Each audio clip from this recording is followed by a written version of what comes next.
ಯೇಸು ಕ್ರಿಸ್ತನ ಪರಿಶುದ್ಧವಾದ ನಾಮಕ್ಕೆ ಸ್ತೋತ್ರವಾಗಲಿ. ಈ ದಿನ ಕ್ರಿಸ್ತನ ಮೂಲಕ ಫಲಿಸುವುದು ಎಂಬ ಸಂಗತಿಯನ್ನು ಕುರಿತು ಧ್ಯಾನಿಸೋಣ. ಯೋಹಾನನ ಬರೆದ ಸುವಾರ್ತೆ 15ನೇ ಅಧ್ಯಾಯ 5-8 ವಾಕ್ಯ. ನಾನು ದ್ರಾಕ್ಷಿ ಬಳ್ಳಿ, ನೀವು ಕೊಂಬೆಗಳು. ಒಬ್ಬನು ನನ್ನಲ್ಲಿಯೂ ನಾನು ಅವನಲ್ಲಿಯೂ ನೆಲೆಗೊಂಡಿದ್ದರೆ ಅವನೇ ಬಹಳ ಫಲ ಕೊಡುವನು. ನೀವು ನನ್ನನ್ನು ಬಿಟ್ಟು ಏನೂ ಮಾಡಲಾರಿರಿ.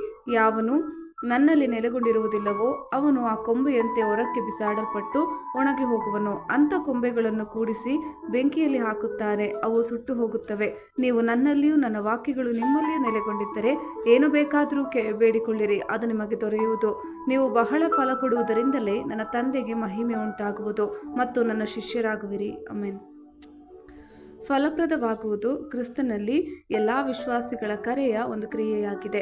ಇದರರ್ಥ ಉತ್ತಮ ಕಾರ್ಯಗಳನ್ನು ಮಾಡುವುದು, ಕ್ರಿಸ್ತನ ಪಾತ್ರವನ್ನು ಪ್ರತಿಬಿಂಬಿಸುವ ಮತ್ತು ಕ್ರಿಸ್ತನ ಆತ್ಮಗಳನ್ನು ಗೆಲ್ಲುವ ಬಗ್ಗೆ ಸಾಕ್ಷಿ ಹೇಳುವ ಜೀವನವನ್ನು ನಡೆಸುವುದಾಗಿದೆ. ಸರ್ವೋನ್ನತನಾದ ದೇವರು, ನಾನು ನಿನ್ನನ್ನು ಅತ್ಯಂತ ಫಲಪ್ರದನಾಗಿಸುವೆನು ಎಂದು ವಾಗ್ದಾನ ಮಾಡಿದ್ದನು. ನಿನಗೆ ಅತ್ಯಧಿಕವಾದ ಸಂತಾನವನ್ನು ಕೊಡುವೆನು. ನಿನ್ನಿಂದ ಜನಾಂಗಗಳು ಉತ್ಪತ್ತಿಯಾಗಿ ಅರಸರು ಹುಟ್ಟುವರು. ನಿನಗೂ ನಿನ್ನ ಸಂತತಿಗೂ ದೇವರಾಗಿರುವೆನೆಂದು ನಾನು ನಿನಗೋಸ್ಕರವೂ ನಿನ್ನ ಸಂತತಿಯ ಎಲ್ಲ ತಲಾಂತರಗಳಿಗೋಸ್ಕರವೂ ಮಾಡಿಕೊಂಡ ನನ್ನ ಒಡಂಬಡಿಕೆಯನ್ನು ಸ್ಥಿರಪಡಿಸುವೆನು. ಆಮೆನ್. ಯೋಹಾನ 15ನೇ ಅಧ್ಯಾಯ 8ರಲ್ಲಿ ಯೇಸು ನಮಗೆ ಉತ್ತರವನ್ನು ನೀಡುತ್ತಾನೆ. ನೀವು ಬಹಳ ಫಲ ಕೊಡುವುದರಿಂದಲೇ ನನ್ನ ತಂದೆಗೆ ಮಹಿಮೆ ಉಂಟಾಗುವುದು ಮತ್ತು ನನ್ನ ಶಿಷ್ಯರಾಗುವಿರಿ. ಆತನು 16ನೇ ವಾಕ್ಯದಲ್ಲಿ ಮುಂದುವರೆದು, ನೀವು ನನ್ನನ್ನು ಆರಿಸಿ ತೆಗೆದುಕೊಂಡಿಲ್ಲ, ನಾನು ನಿಮ್ಮನ್ನು ಆರಿಸಿ ತೆಗೆದುಕೊಂಡೆನು. ನೀವು ಹೊರಟು ಹೋಗಿ ಫಲ ಕೊಡುವವರಾಗಿರಬೇಕೆಂತಲೂ ನೀವು ಕೊಡುವ ಫಲವು ನಿಲ್ಲುವಂಥದ್ದಾಗಬೇಕೆಂತಲೂ ನಿಮ್ಮನ್ನು ನೇಮಿಸಿದ್ದೇನೆ. ಹೀಗಿರಲಾಗಿ ನನ್ನ ಹೆಸರಿನಲ್ಲಿ ತಂದೆಯನ್ನು ಏನೇನು ಬೇಡಿಕೊಳ್ಳುವಿರೋ ಅದನ್ನು ಆತನು ನಿಮಗೆ ಕೊಡುವನು. ಆಮೆನ್. ಎಫೆಸ 2ನೇ ಅಧ್ಯಾಯ 10ನೇ ವಾಕ್ಯದಲ್ಲಿ ಪೌಲ ಇದನ್ನು ಪ್ರತಿಧ್ವನಿಸುತ್ತಾನೆ. ನಾವು ಆತನ ನಿರ್ಮಾಣ ಸತ್ಕಾರ್ಯಗಳನ್ನು ಮಾಡುವುದಕ್ಕಾಗಿಯೇ ಕ್ರಿಸ್ತ ಯೇಸುವಿನಲ್ಲಿ ಸೃಷ್ಟಿಸಲ್ಪಟ್ಟೆವು.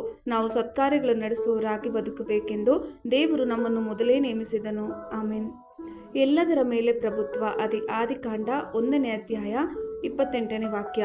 ಇದಲ್ಲದೆ ದೇವರು ಅವರನ್ನು ಆಶೀರ್ವದಿಸಿ, ನೀವು ಬಹು ಸಂತಾನವುಳ್ಳವರಾಗಿ ಹೆಚ್ಚಿರಿ, ಭೂಮಿಯಲ್ಲಿ ತುಂಬಿಕೊಂಡು ಅದನ್ನು ವಶ ಮಾಡಿಕೊಳ್ಳಿರಿ, ಸಮುದ್ರದ ಮೀನುಗಳ ಮೇಲೆಯೂ ಆಕಾಶದ ಪಕ್ಷಿಗಳ ಮೇಲೆಯೂ ಭೂಮಿಯಲ್ಲಿ ಚರಿಸುವ ಎಲ್ಲ ಜೀವಿಗಳ ಮೇಲೆಯೂ ದೊರೆತನ ಮಾಡಿರಿ ಅಂದನು.